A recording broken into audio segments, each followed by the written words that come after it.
Happiness Radio, toujours au plus proche de vous. Vous êtes sur Happiness, il est 19h. Happiness Radio, votre radio locale.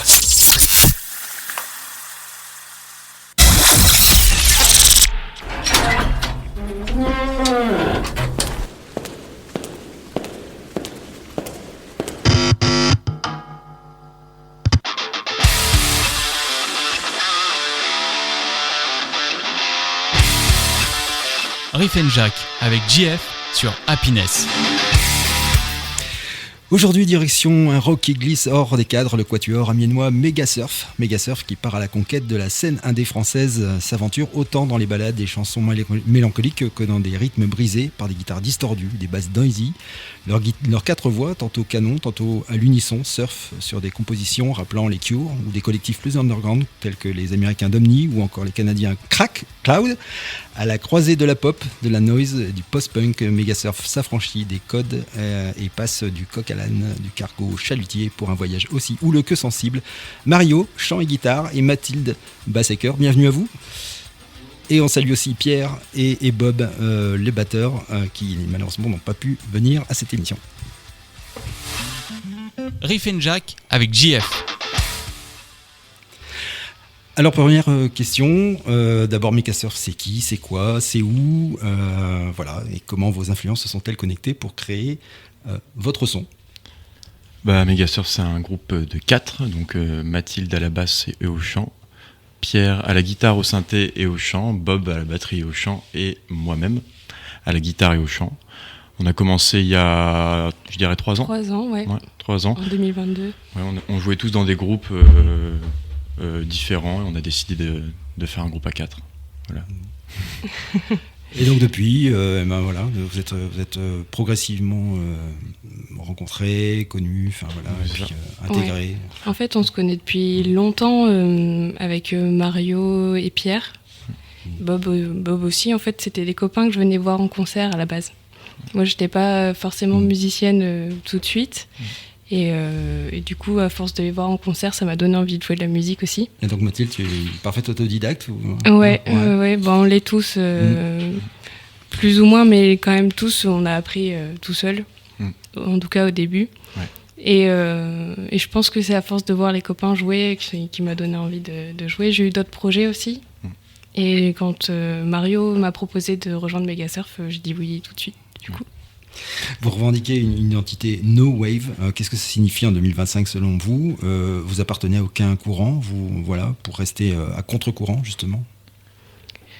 No wave, en fait, c'est quelqu'un qui nous l'a dit.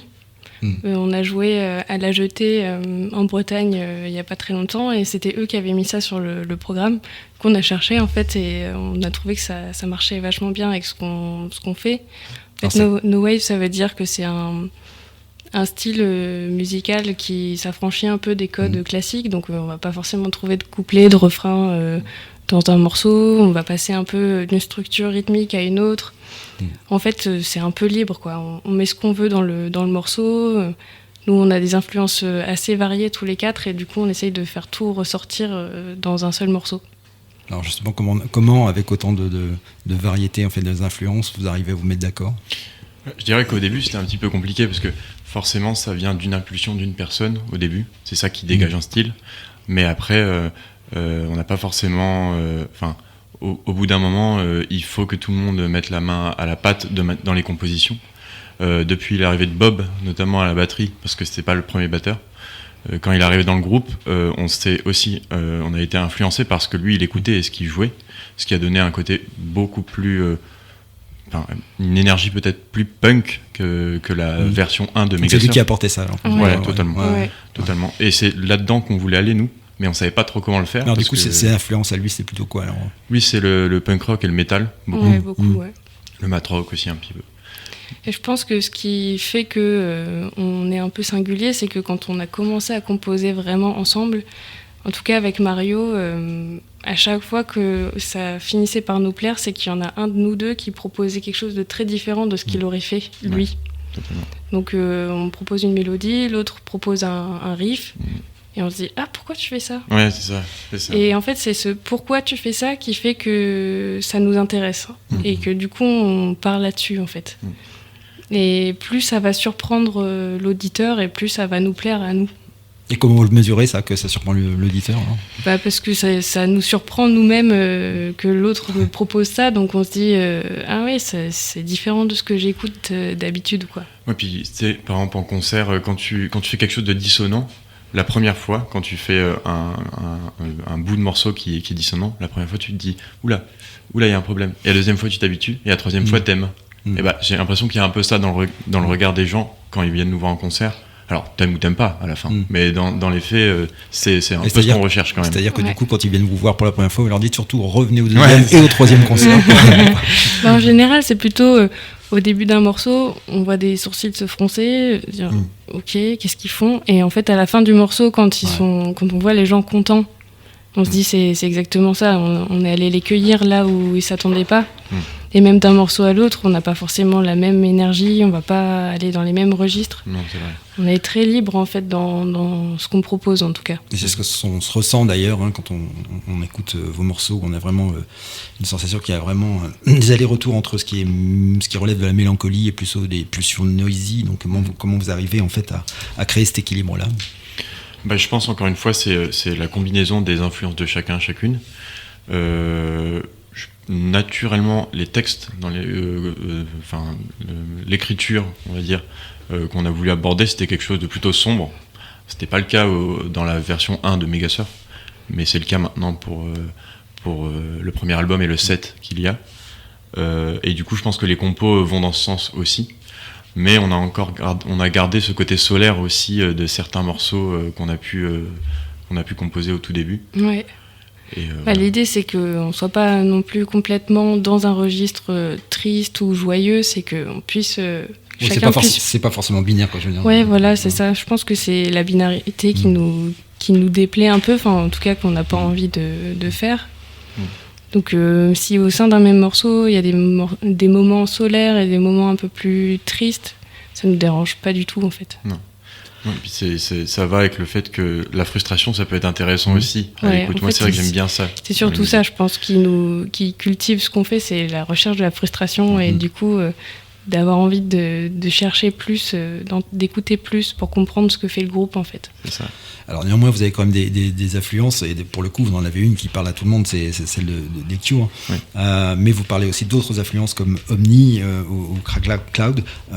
Là, pour le coup, on sent que c'est forcément des formations beaucoup moins connues. Bon, j'ai regardé un petit peu leurs influences justement sur Insta. Il y en a un qui a 14K, l'autre qui a 18. Enfin, voilà, c'est niche, quoi. C'est vraiment niche. Ouais. Alors comment vous les avez débusqués d'abord, et puis comment vous êtes intéressé à ce qu'ils faisaient eux? Surtout qu'ils travaillent en mode collectif en plus. Ouais, c'est ça, notamment Crack Cloud, qui est un collectif d'artistes, pas spécialement musiciens dans le sens où c'est des plasticiens, plasticiennes, en fait c'est tous les arts réunis. Et moi ça me parle, ce genre de choses, parce que j'aime le fait que la notion de collectif, elle est vachement importante dans l'art, je pense. Et c'est sur quoi vous voulez tendre aussi? Je sais pas, en fait, je pense que nous, on a quand même ce côté formaté groupe. En fait, je pense que le côté collectif, on l'a sans forcément le chercher, c'est qu'on va forcément toujours travailler avec des gens qu'on connaît, qui sont des amis à nous, qui sont de bons conseils parce qu'ils nous connaissent, ils connaissent notre musique, et du coup, ils ont une image sur ce qu'on va faire, donc on travaille souvent avec les mêmes... Ils ne sont pas que musiciens. Non, on a des amis qui sont vidéastes, photographes, ingé son, et du coup, c'est vrai qu'on a des gens qui sont un peu des référents autour du groupe, mais on s'est jamais dit on va être un collectif. On travaille de manière collective, ça c'est sûr. Ouais, bien sûr. Et dans le milieu indépendant, en fait, on est obligé. C'est vrai. Alors, on en a déjà parlé un petit peu en off, mais je repose la question. Si vous étiez de ma génération, moi, je vous dirais que vous êtes aussi possiblement inspiré de groupes français tels qu'on a connu, Taxi Girl, qui était aussi un groupe qui était très à contre-courant, qui a un titre Chercher le garçon. Ça vous parle, ça? Ouais, moi, je connais. J'aime bien aussi les riffs de synthé qu'il y a dans ce morceau-là. Puis elle a une espèce de rythme un peu répétitif, un peu dérangeant aussi sur ces... Un côté aussi un peu mélancolique, mystérieux, tout ça, ça me parle, ouais. Je connais un peu moins. Ouais, j'y aurais peut-être pas pensé de prime abord, mais ouais. 4 voix, c'est assez rare. Hein. Comment vous avez trouvé ce jeu vocal collectif, en fait? Je pense qu'il y avait aussi le côté, on a 2 guitares, elles s'entremêlent, c'est ça qui crée des fois des mouvements un peu mat-rock, et on voulait essayer de faire ça avec la voix. Alors c'est plus compliqué qu'il n'y paraît, et ça on s'en est rendu compte quand on a commencé à composer. C'est compliqué en quoi En fait c'est une question de timbre, une question de justesse aussi, c'est que vu qu'on a déjà beaucoup d'informations dans le morceau, il y a 2 guitares, il y a un synthé, il y a une batterie, une basse, s'il y a 4 voix qui sont différentes et des interprétations différentes, faut les ajuster. Et c'est cool de voir ça comme des instruments différents, mais du coup ça peut créer un côté cacophonie. Et du coup en studio ça marchait plutôt bien, mais en live c'est un truc qu'il faut vraiment qu'on travaille, et d'ailleurs on se le dit souvent. On est dessus, quoi. On est sur le dossier. On est sur le dossier. On a envie de garder ce côté 4 voix. Ouais. Alors, on n'a pas beaucoup parlé de votre nom, Megasurf. C'est un concept esthétique ou anti-concept, justement je dirais qu'au départ, l'idée, c'était que dans le titre, dans le nom du groupe, il y a un nom de genre musical, on va dire.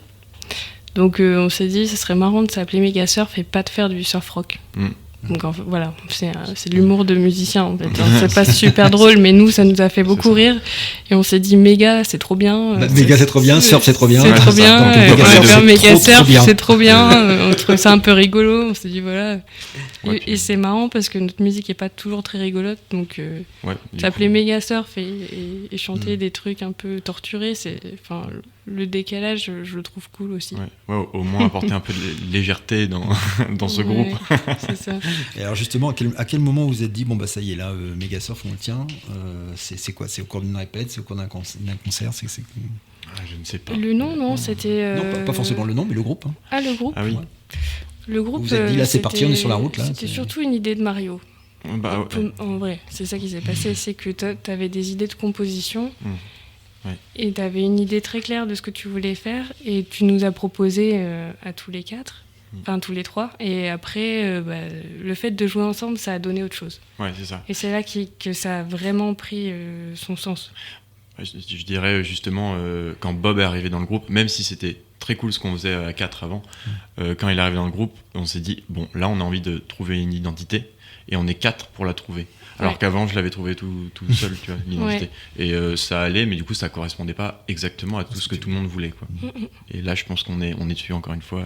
Ouais, là, on a vraiment trouvé la place de chacun dans le groupe, et là, on compose tous en répète, quoi. C'est parti. On va faire une première pause musicale et on va s'écouter un premier titre de Megasurf, Les Têtes Parlantes.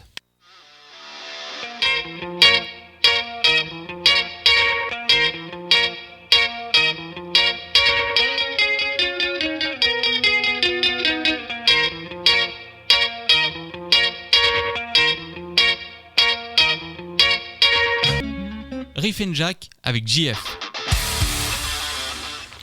Et vous êtes toujours sur Happiness dans Riff and Jack. On vient de s'écouter en exclusivité mondiale le titre Les Têtes Parlantes de Megasurf. Alors, qu'est-ce qui vous touche particulièrement dans la dissonance et le rythme qui se brise, qu'on entend particulièrement bien dans ce morceau d'ailleurs? Eh bien, qu'est-ce qui nous touche? Je pense que c'est le côté un peu original, le fait qu'on n'entende pas ça partout. C'est pas une façon de composer qui permet une écoute facile. On est obligé d'être attentif et de réfléchir. Est-ce que j'ai déjà entendu de la composition qui est comme ça? Tu vois, quand tu parlais de Taxi Girl, je me dis, ça me donne envie de réécouter, mais j'avais une idée un petit peu plus lisse peut-être du projet, un peu pop, et là je me dis... Si c'est un peu comme ça qu'il compose, ça me rend curieuse, quoi. Oui, alors moi justement, évidemment, je suis parti sur mes références taguières, mais j'aimerais bien savoir quelles sont vos références justement françaises sur la scène française, en fait, sur la scène indé. Qu'est-ce qui peut aujourd'hui vous influencer dans ce que vous faites? En référence, j'ai des noms en tête, mais je sais pas si c'est vraiment des influences, parce que c'est des groupes qui sont vraiment ancrés dans des styles. Notamment, là en ce moment, on écoute beaucoup Totoro, qui est un groupe de mat rock, et c'est vraiment incroyable. Ils viennent de sortir je sais pas, ça doit être leur 3e album. C'est incroyable. Alors évidemment, on représente pas spécialement ce style, mais on peut dire que c'est inspirant. On peut dire qu'on s'en inspire un peu, parce que voilà, si eux ils font forcément des morceaux qui sont très instrumentaux et qui a aussi des questions-réponses avec les guitares qui s'entremêlent. Eux, je pense que même si c'est instrumental, c'est un registre qui est peut-être un peu plus joyeux que ce que nous, on va composer de prime abord, mais ouais, on s'inspire pas mal d'eux. Après, il y a un groupe que Mario, tu m'avais fait découvrir à l'époque, qui s'appelle Unschooling, que j'aime beaucoup. Et on peut dire qu'on s'inspire un petit peu aussi de ce registre-là. Ouais, c'est ça, ouais. Pareil. On représente pas les mêmes styles, parce que déjà, on a le chant en français, en fait. Et même dans des groupes français, il y a peu de gens dans le rock qui vont chanter en français. Ça arrive, hein. Mais de plus en plus, quand même. Ouais, ça arrive de plus en plus. Ça revient, et ça revient. Et ça fait plaisir. Ouais. Ça mais fait plaisir, quand on chante en français, du coup, c'est compliqué de le faire sur une instrumentation qui est compliquée, et qui s'arrête et qui reprend et qui passe d'un registre à un autre. Mais nous, on fait ce pari-là, on va voir si les gens nous suivent et ce serait super. En tout cas, on se suit tous les 4, donc c'est déjà le principal. Au morceau, ça semble parfois un peu cinématographique, hein. On imagine toujours une bande vidéo derrière. Enfin, c'est volontaire, ce que vous cherchez justement dans la musique. Moi, je vois beaucoup d'images quand je fais de la musique, quand j'en écoute aussi. Je vois beaucoup de couleurs, il y a plein de trucs visuels qui me viennent. Je sais pas si c'est conscient. Pour moi, c'est pas très conscient, ouais. Mais c'est vrai que, par contre, dès qu'il s'agit d'écrire un clip, les idées, elles nous viennent quand même assez rapidement. Il y a une évidence, quoi. Ouais. Donc, je pense je comprends en tout cas qu'on puisse se dire ça. Ouais. Et quelle importance alors vous donnez à la texture sonore par rapport à la technique pure ? C'est bien plus important pour nous la texture que la technique. Pour la simple et bonne raison que, par exemple, moi, j'ai appris toute seule la basse, donc je sais que techniquement, je suis pas une bête de scène, mais je pense que dans les matières, par les contre, textures... tu vas passer énormément de temps à travailler ton son.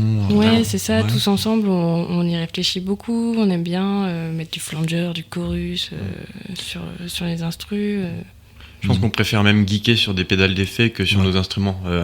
Ça dépend des moments, mais il y a aussi privilégier le côté composition, création, à technique. Alors des fois, il y a des gens qui allient les deux super bien. Je pense à Totoro, encore une fois, mais qui sont des monstres de technique et qui font des super compos. Moi, je me sens plus compositeur, personnellement, que technicien ou que professionnel, guitare héros. Ouais, c'est ça. Je me considère pas comme étant très bon à la guitare, mais j'estime que nos compositions sont écoutables. Des fois, un riff qui est assez simple, il peut être très entêtant, et s'il est bien mixé, s'il y a un effet qui est cool dessus, ça marche aussi bien que un riff de guitare qui est super chiadé. Ouais, complètement. Le synthé, ça apporte aussi une autre dimension à comment vous choisissez sa place en fait dans les morceaux. Je dirais que c'est vraiment l'instrument en plus. C'est-à-dire que s'il n'est pas là, il y a des morceaux où il n'y en a pas. Ouais, c'est ça. Mais c'est vraiment un instrument d'arrangement, quoi. C'est-à-dire qu'il pourrait être là que pour le studio. Et s'il n'était pas là sur scène, alors c'est très bien quand il est sur scène, s'il n'était pas là sur scène, ce ne serait pas dramatique pour les compositions. Donc c'est vraiment un arrangement. Comme par exemple doubler les guitares en studio, c'est dans une notion un peu d'arrangement. Là, ce synthé, il est là pour appuyer souvent les guitares ou la couleur d'un morceau. Ouais, après, il y a un ou deux morceaux où il est quand même assez important. Ouais. Je pense le Passant, par exemple. Le Passant, que vous découvrirez en mars. Ouais, qui sortira en mars en même temps que l'album. Hâte de découvrir. Ouais. Vous vous sentez proche de la nouvelle scène indie, post-punk, aussi britannique ? Alors, britannique, oui. En fait, le post-punk, en général, moi, je me sens assez proche de ce style, parce que j'en écoute beaucoup. Après, on n'est clairement pas... Après, de la scène, peut-être pas, parce qu'on connaît pas tant les autres groupes. Enfin, on les connaît en les écoutant, mais on échange... Enfin, on les connaît de plus en plus, mais... J'ai vu que vous en aviez quand même fréquenté quelques-uns au travers de différents festivals. Oui, c'est vrai. Ouais. Mais c'est vrai que même si... Bon, maintenant, le post-punk, le style post-punk, le genre, c'est un fourre-tout. C'est devenu un fourre-tout ces dernières années. Et c'est vrai que moi, je me retrouve pas, en tant que musicien dans Megasurf, dans ce style.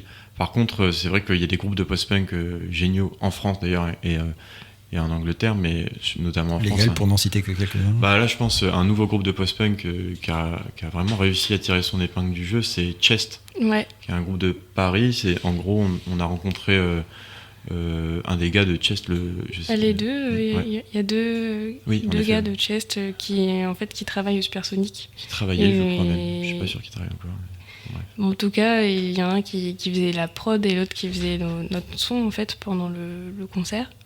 Et on s'est super bien entendu avec les deux, ils ont beaucoup aimé notre musique, on a discuté, et puis en fait là, eux, ils sont en train de tout péter aussi. On a fait « Ah, aussi, vous avez un groupe !» Et c'est vraiment bien ce qu'ils font. Ouais, c'est très bien ce qu'ils font. C'est vraiment très très bon, très quali, quoi. Ouais, ouais. Et vous rencontrez du coup beaucoup de groupes au travers de ces festivals, et à chaque fois vous enrichissez en fait des expériences différentes. Ouais, en tout cas, des fois on fait des très belles rencontres. Je pense par exemple Ducks Limited, un groupe de Canadiens avec qui on a joué à la péniche Célestine à Amiens. J'ai vu. C'est pareil, on s'est super bien entendus. Eux, ils nous ont dit on a fait une tournée, je pense européenne, quoi. Ils nous ont dit votre première partie, c'était une des meilleures qu'on ait vues. Ils nous connaissaient pas du tout, forcément. Vous aviez des étoiles.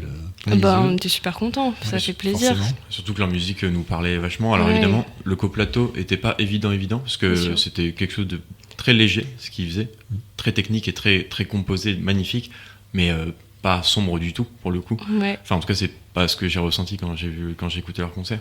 Mais du coup, on était trop contents de jouer avec un groupe comme ça, parce que t'as rarement l'occasion de jouer avec un groupe qui partage pas le style, enfin tu vois, et là du coup il y a une espèce de, on est devenus potes, quoi. Bon, même si on les a vus qu'une seule fois, mais je sais qu'on se suit même. On se suit sur les réseaux. Ça fait plaisir de sentir qu'on est un peu soutenu par d'autres groupes qui nous ont vus une fois en concert et qui ont dit c'est trop bien. Ouais, c'est cool. On avait joué aussi avec Black Hippie, qui est un groupe de ricains pour le coup. Pareil, on avait joué à la péniche, c'était il y a un petit moment déjà.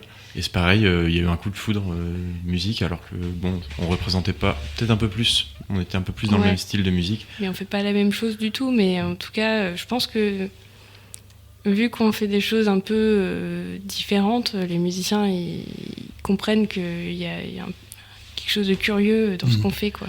Puis il y a quelque chose de pur, évidemment. Alors selon moi, je suis pas en train de faire de la musique, pas spécialement pour plaire, juste pour faire de la musique.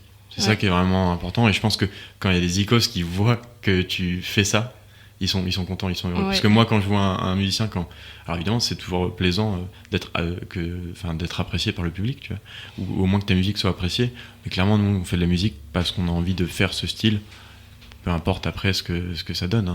Mais vous essayez quand même de gérer une espèce de frontière entre ce qui est expérimental et ce qui peut séduire, quand même. Oui, quand même. Malgré tout, il faut que ce soit... que ce soit audible. Même accessible. L'idée, c'est que ce soit pas... Il faut être à contre-courant, il faut déranger, mais il faut quand même qu'on vous écoute, quoi. Si on dérange trop, personne ne va venir nous voir, quoi. C'est surtout ça. Puis on va pas faire un style de musique pour être dans une niche et pour... tu vois. C'est un peu élitiste de voir les choses comme ça, je trouve. Ouais. Et puis je pense qu'après, ce qui se passe, c'est qu'on se dit si ça nous plaît à tous les quatre, c'est que ça peut plaire. C'est que c'est bon. C'est que là, on fait pas fausse route, quoi. Ouais, complètement. Dans quelle mesure vous travaillez aussi l'histoire autour d'un EP, c'est un prolongement narratif, Alors ça... Bonne question. Je pense que déjà les compositions viennent assez instantanément, assez spontanément. Et c'est plutôt après qu'on se dit, il va falloir essayer de... puis trouver une direction artistique et visuelle, notamment des couleurs, relier des couleurs, des histoires, des émotions. Et en fait, c'est assez compliqué parce que c'est pratiquement un autre métier, en fait. De trouver ce qu'on va dire exactement, qu'est-ce que chaque morceau raconte, est-ce qu'il y a un lien entre tout. En tout cas, il faut se pencher sur le sujet et se poser la question. Et puis c'est là que le côté collectif dont on parlait tout à l'heure entre en jeu. Aller voir des vidéastes qui peuvent être inspirés par ce que tu fais, et vice-versa. Des artistes qui font de la peinture pour une éventuelle pochette, je pense à ça parce que c'est ce qu'on a fait là pour le premier album. Et en fait j'ai pas partagé sa musique pour voir ce que les gens autour de toi en pensent, et puis après se faire des petites réunions de création, quoi, en fait. C'est ça, simplement. On va se faire une nouvelle petite pause musicale et puis on poursuivra cette conversation bien intéressante juste après. On écoute Purple Disco Machine, Ghost Town. Riff and Jack avec JF. Vous êtes toujours dans Riff and Jack sur Happiness et on est toujours en présence de Mario, chant, guitare et Mathilde à la basse et au chœur pour le groupe Megasurf. Bienvenue à vous encore si vous nous rejoignez et bienvenue à eux dans les studios. Merci bien. Qu'est-ce qui vous touche en fait dans la dissonance et le rythme qui se brise ? Moi j'aime bien ce côté frustration, on en parlait tout à l'heure, mais tu sais, par exemple, tu t'habitues à un riff de guitare et d'un coup, au moment où tu t'es enfin habitué, on le coupe et on passe à autre chose. Ça, je trouve ça super. C'est vraiment ça que je recherche dans la musique. C'est ça que t'appelles la frustration, en fait. Ouais, totalement. Ouais, c'est ça. On t'habitue à un truc et enfin, le moment où tu commences à t'habituer, on passe à autre chose. Et la dissonance... Et des fois, tu changes juste une note et du coup, la personne se dit « Ah mince, c'est dommage, ils se sont trompés. » Ah bah non, en fait, ils se sont pas trompés, ils ont fait exprès. Ouais, c'est ça. Ah, ils ont foiré, je m'y attendais pas. Tu vois, c'est un peu ça. C'est ça l'effet qu'on aime créer, quoi. Et puis, c'est pareil, la dissonance, ou même jouer faux, ça pourrait. Ouais. En fait, tu t'habitues forcément. Je veux dire, si tu fais 4 fois la même chose, au bout de la 4e fois, même si c'est dissonant, même si ça sonne faux, ton oreille elle va s'habituer. Et c'est à ce moment-là qu'il faudra rechanger encore une fois. Et c'est ça que je trouve génial. Alors, on disait juste avant qu'en fait vous donniez une importance particulière à la texture sonore par rapport à la technique pure. Donc comment vous la travaillez alors justement cette texture sonore Moi, je pense que c'est des tests. C'est vraiment, tu vois, on est en studio, on a nos pédales d'effet. Chacun a les petits synthés, les petits pédales, Bob qui a plein de cymbales. Tu sais, on tente des trucs, on fait plein de trucs qui sonnent pas. Tu vois. Et des fois, c'est des petits détails de flanger, de chorus. Et vous intervenez les uns et les autres sur les instrus de chacun en fait en disant tiens. En tout cas, on se donne nos avis. Assez peu parce que je pense que ce qui est pas mal, c'est qu'on se donne quand même tous la liberté d'essayer ce qu'on avait en tête. Et des fois, tu sais, tu testes un truc et tu sais pas exactement ce que tu voulais proposer, donc c'est bien, on se laisse le temps. Mais ce qui est cool aussi, c'est que de temps en temps, il y en a un qui dit « Ah, si t'essayais cette note-là » ou « Ah, tu pourrais mettre du flanger à ce moment-là » et là, du coup, ça avance et on compose quand même tous ensemble, mais... Il y a quand même un partage, quoi. Ouais, c'est ça, c'est chouette. Megademo, c'était une carte de visite brute. Qu'est-ce que vous vouliez transformer, en fait, avec... Je pense qu'avec les méga démos, en fait, on avait envie de sortir quelque chose, tu vois, genre de mettre un objet physique sur notre musique. Et à ce moment-là, on se sentait pas prêt, honnêtement, à enregistrer un disque. On n'était pas certain aussi du style qu'on représentait. Tu vois, c'était quand même plus pop. Ouais, c'était un peu plus pop au départ. Et du coup, on était très contents. Qu'est-ce que vous a fait changer alors, je te dis, le changement de line-up, il y a été pour beaucoup. Ouais, c'est sûr. Mais ça redistribuait quoi alors dans la création en fait le line-up ? En fait, à l'époque, du coup, dans le groupe, quand c'était pas Bob, c'était Charles, du coup, qui était à la batterie, avec qui on avait un groupe avec Pierre, à 3. Et je pense que on écoutait tous à peu près la même musique, à part toi, qui écoutait des choses un peu différentes, mais dans le rock. Et du coup, on n'est pas... C'était quoi tes influences alors, Mathilde ? Plein de choses. Je pense que j'écoutais plus de groupes des années 80, tu vois, genre Talking Heads, ça, les copains, ils écoutaient pas trop. Des choses un peu plus consensuelles alors finalement. Ouais, et puis peut-être aussi un peu de noise, un peu de musique bruitiste, tu vois, des trucs quand tu perds des heures sur YouTube et que personne n'écoute ça. Même, c'est pas déconnant par rapport à ce que vous faites aujourd'hui. Ouais, c'est pas déconnant, mais c'est vrai qu'on n'écoutait pas forcément la même chose. Et c'est vrai qu'en arrivant, Bob, puisqu'il a un jeu qui est spontanément un peu punk, un peu métal, on va pas continuer à chanter des choses pop sur quelque chose qui est un peu plus punchy, un peu plus dur. Et puis on attendait que ça en soi, parce qu'on voulait faire ces choses-là. C'est et ça. En fait, le fait que Bob arrive, ça a été évident, comme je disais tout à l'heure, d'aller un peu plus dans le dur. Il a cassé ce truc de... Il y a une majeure partie du groupe qui écoute la même chose, donc évidemment on va aller là-dedans spontanément. Là c'était plus le cas. Parce que Mathieu a écouté une musique, Bob il écoutait une autre, moi une autre, Pierre il commençait à écouter d'autres choses aussi, et du coup pour le coup on n'écoutait pas du tout la même musique, quoi. Ce qui n'était pas le cas dans le début de Megasurf, tu vois. Et ça a amené à ces côtés des fois un peu métallisants, même si on fait absolument pas du métal. Mais je pense que c'est ça que Bob a amené, les côtés dissonants et un peu plage, un peu brut. Un peu le son, un peu de saturation. Puis...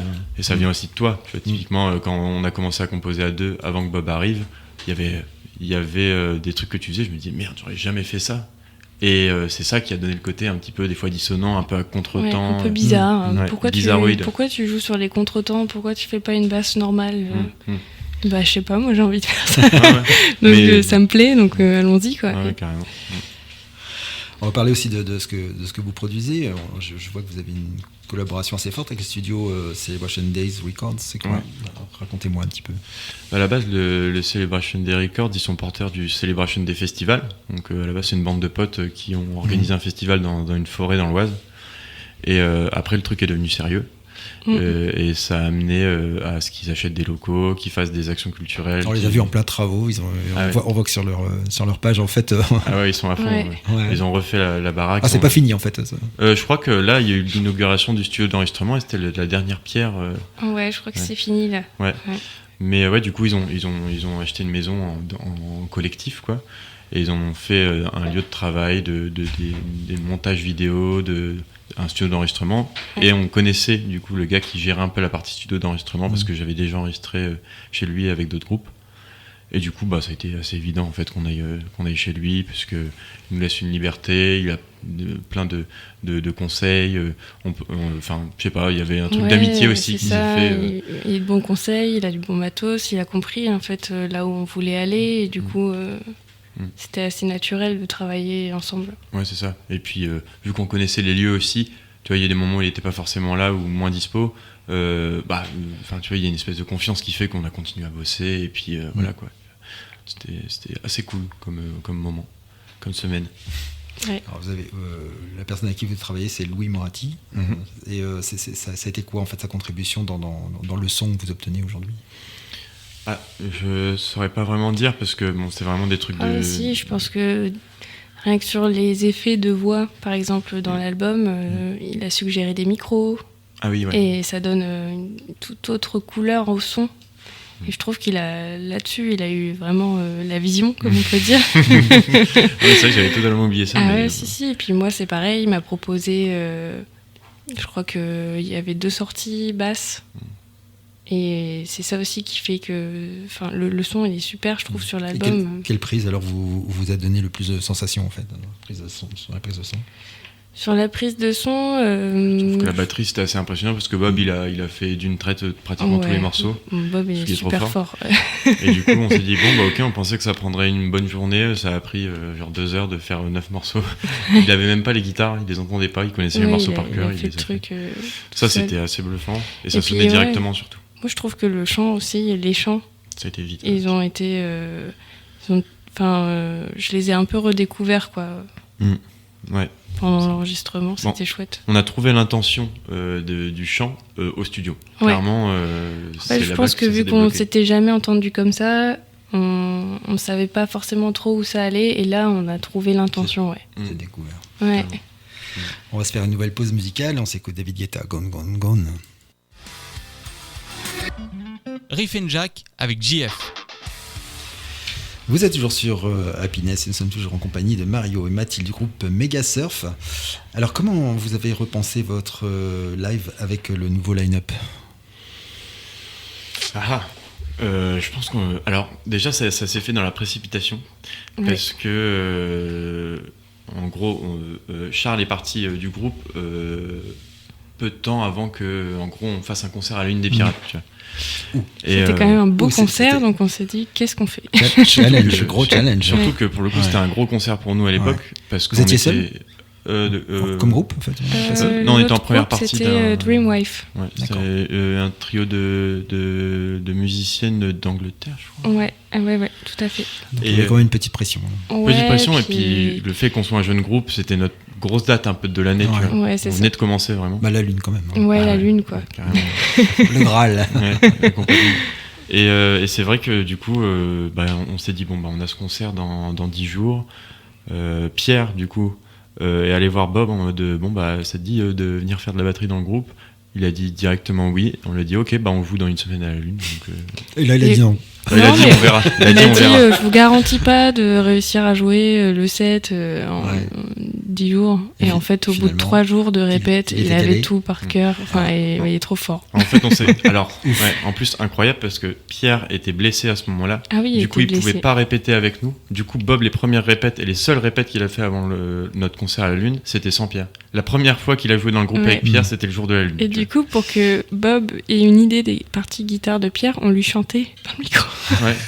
Tu vois, quand il y avait des pauses et tout, on était là. Il y là, avait un break, c'était n'importe quoi. Si ça, c'est pas du bricolage. Ouais, ça, c'est rock, tu vois. Et voilà. Et après, on a fait le concert à la Lune qui s'est super bien passé. Et c'était la première fois qu'on jouait tous les 4. Vous aviez quel retour alors du public ? Bah évidemment ce côté parce que Bob il a vraiment un jeu qui est... La 3 premières parties c'est jamais trop facile. Non, en plus après là en fait vu qu'à la Lune on connaît quand même du monde, on savait qu'il y aurait du monde et là la salle c'était complet et ça s'est super bien passé et les gens du coup nous attendaient au tournant aussi, ils se sont dit un nouveau batteur, qu'est-ce que ça va donner, on sait pas. C'était trop bien. Non, c'était super. Ouais. C'était vraiment super et je pense que c'est ce concert-là qui nous a fait nous dire que ça pouvait être bien de composer à 4. Voilà, ça répond à ma question de tout à l'heure. À quel moment vous avez... Ouais, c'est ça. En fait, c'est un peu rediriger le groupe, quoi. Ouais, totalement. Mais on en avait besoin, on le voulait. Donc là, ça s'est fait évident. Enfin, ça s'est fait dans l'urgence, mais du coup, ça a créé un truc chouette. Ouais. Ça ressemble à quoi une répète chez Megasurf aujourd'hui ? En général, on arrive tous un quart d'heure en retard. Après, on boit 3 cafés. Ouais, on fume peut-être 2 clopes. Et au bout d'une heure, on fait enfin un set. On répète un set entier, souvent. Ah ouais, quand même. Et après, on voit celle qu'on a. Donc, du coup, ça fait 4 heures de répète, quoi. À peu près, ouais. Surtout qu'il y a une pause clope toutes les 8 minutes, donc tu vois, tous les morceaux. Et il y a des moments aussi où on jamme un peu, et puis en fonction de ce qui se passe, on décide de garder ou pas les compos. Des petits rushs qui traînent à droite à gauche et des fois, qui ressortent du placard exactement. Ouais, c'est ça. On dépoussière et puis si ça nous plaît vraiment, en fait des fois on oublie le reste du set et on se dit on va recommencer en fait. Tant pis pour le set, on fait continue la nouvelle compo, c'est trop bien, on a envie d'aller plus loin, quoi. Puis c'est vrai qu'en ce moment on est là-dedans quand on peut répéter parce que Pierre est blessé en ce moment, mais on est vachement dans la compo vu que l'album est prêt, il est prêt depuis longtemps, il est prêt à sortir. Et donc, au lieu de le répéter sans cesse, on se dit on va composer pour la suite. Alors, pour pas être dégoûté. Ouais, prêt à sortir. Combien de temps Normalement, c'est fin mars qui sort. Fin mars. C'est pas encore annoncé, mais ce sera. Quelques titres à venir. On bosse sur un clip qui devrait sortir en début d'année. Et on écoute 2 titres en exclusivité sur Happiness aujourd'hui. Exactement. Du coup, il y aura 8 titres en tout. Ouais. Donc, il y en aura 6 encore à découvrir. C'est ça. Et 8 titres, 45 minutes. Ouais. Donc on triche pas sur l'album. C'est vraiment un album. On triche pas.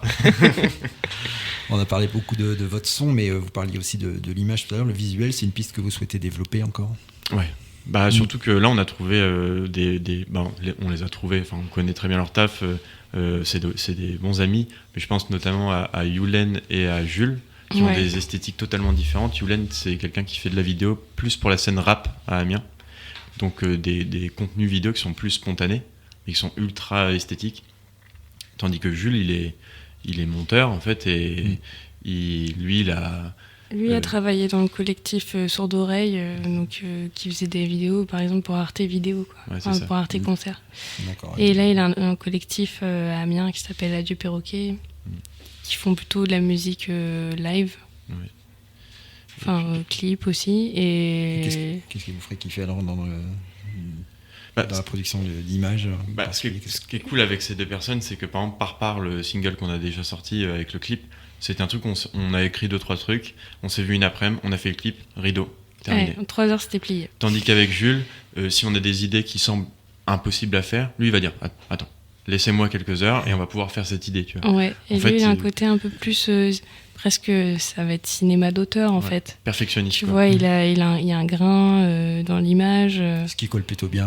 Ce qui colle aussi avec ce qu'on fait. Ouais. Totalement. Ouais. Et je trouve ça chouette d'avoir les deux en fait. Les deux se complètent plutôt bien parce qu'il y a des moments où on a besoin d'être efficace et on se dit on va faire un truc, rentre dedans et c'est parti. Et des fois on va avoir envie d'une sensibilité, quelque chose un petit peu plus nostalgique. Avec un travail sur les couleurs. Et là, par exemple, on a bossé, je dis par exemple alors que c'est pas du tout un exemple. mais je me rends compte quand je le dis. C'est pas grave. Mais on a bossé avec Claire Valois, qui est alors Dove Perspicacius de son nom d'artiste, qui est plasticienne et céramiste, et qui a fait notre pochette, qui a fait une peinture pour notre pochette, qui a des tons violets. Et du coup, on en a parlé notamment à Yulen, puis aussi à Jules.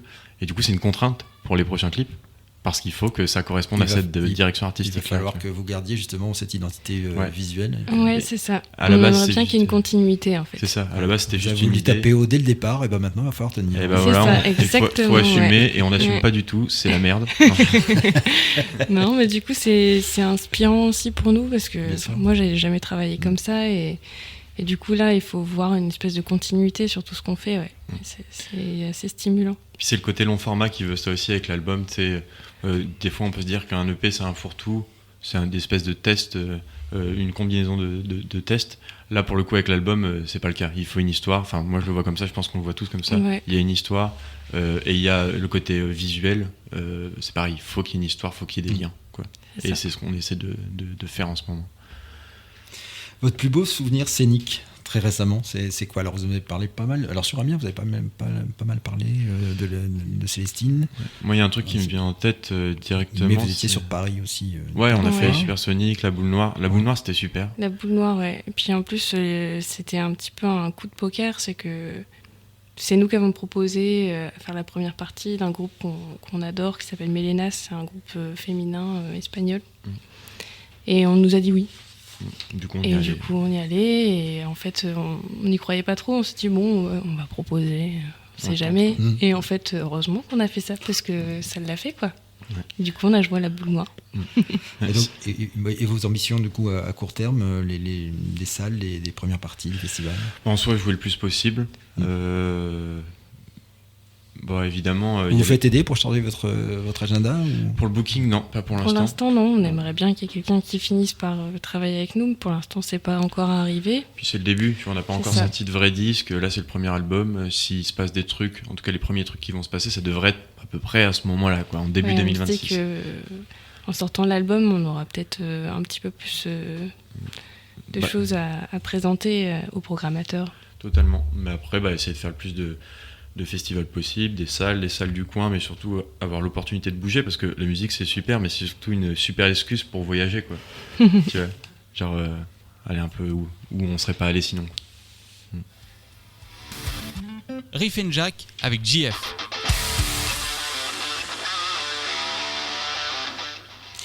C'est déjà la fin de notre émission. Merci beaucoup à Megasurf d'avoir été avec nous dans Riff and Jack. C'était un vrai plaisir de vous accueillir.